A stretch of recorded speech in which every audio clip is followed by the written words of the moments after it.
Well, hello again. We are going to take a look at atrial natriuretic hormone, also known as ANH. And you can see a picture of the heart there, so it is definitely going to affect the heart. So some of the things we're going to take a look at are stimulus, secreted from, target response class. Not really going to look at disorders for this particular hormone. So this is kind of a quick hormone. Now, here's where it gets a little confusing on the name. So it depends on what you're reading or what your book is that you're taking a look at. It can be called different things. So it's bottom line, this part is the same, but they may stick the word peptide on the end of it. It could be factor, it could be hormone. So it's AMP, ANF, ANH, atrial natriuretic peptide, atrial natriuretic peptide, atrial natriuretic factor, or atrial natriuretic hormone. The natrium part is coming from sodium's Latin name natrium. That's where that's coming from. And that's why the symbol for sodium is Na. By the way, that's just kind of FYI kind of stuff. The other thing that's just kind of interesting, that's why it's got so many different names, is because this is not just one hormone.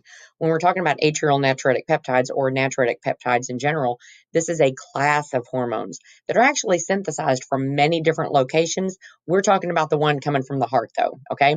Now, atrial natriuretic hormone, again, the one we're specifically talking about is one of 9 different natriuretic hormones. So that's why there's so many different names for this, okay? What is the stimulus for this being secreted?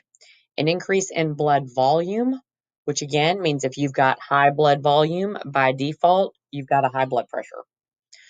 So those two go together, okay? What happens is when your blood pressure is high, when your blood volume is high, it's going to cause walls of the heart to stretch, those atrial walls, sorry. Your heart has 4 chambers, the atrium being the upper 2 chambers. The right and the left atriums are in the upper portion of the heart, where the ventricles are in the bottom. So the atrium is where blood comes in from various locations, but blood is arriving to the heart. And if you've just got a lot of blood coming in because you got a high blood volume, it's going to cause those chambers to stretch. And that stretch, those stretch receptors in those atrial walls, is what's going to secrete atrial natriuretic hormone. So again, this is just a picture showing you, trying to help you get a visual as to where in the heart we're talking about. So they are secreted from the cardiac muscle cells. Cardiac muscle cells, remember, those are the ones that have intercalated discs. They're branched, they're cylindrical, they've got a single nucleus. You remember all the characteristics of those. These muscle cells, when they get stretched, they're going to secrete atrial natriuretic hormone. And it doesn't matter whether it's the right atrium or whether it's the left atrium. Again, you have incoming blood into both of these chambers. And when there's too much blood coming in, it's going to stretch these walls.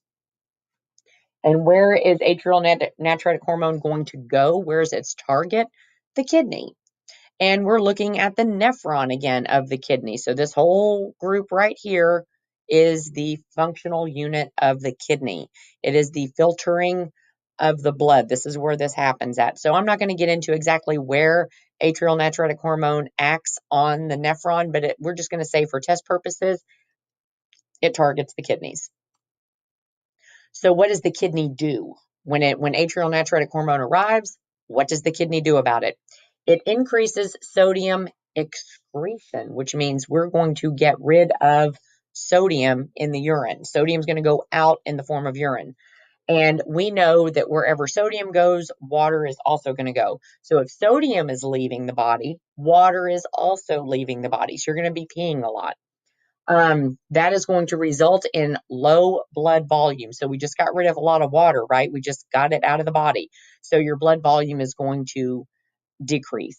And that will in turn decrease blood pressure, because if you've got a low blood volume, you're going to have a low blood pressure.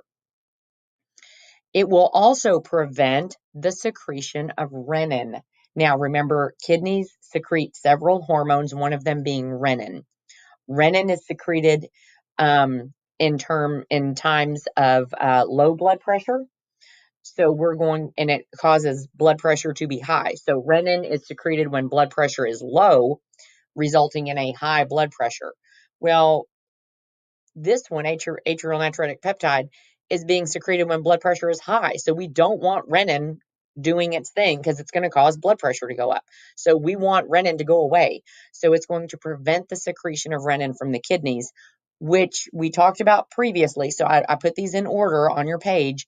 I'm hoping you've already seen the aldosterone video, because that will help make this, what I'm fixing to say, a little bit more sense. Remember, renin results in aldosterone secretion, which, again, go back a step, causes angiotensin to be secreted. So if we don't have renin, we don't have angiotensin, we don't have angiotensin 2, and we sure don't have aldosterone, which all of those cause an increase in blood pressure. Well, if our blood pressure is already high, we certainly don't want these substances floating around. So we've got to get rid of them so we can get the blood pressure low again. By the way, atrial natriuretic peptide, atrial natriuretic hormone, has the opposite effect. It's really the only one that we're going to talk about that lowers blood pressure.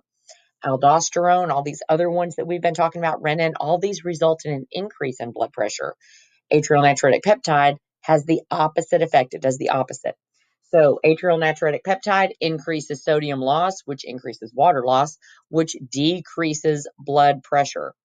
Now, for comparison, aldosterone increases sodium retention, which increases water retention, which increases blood pressure.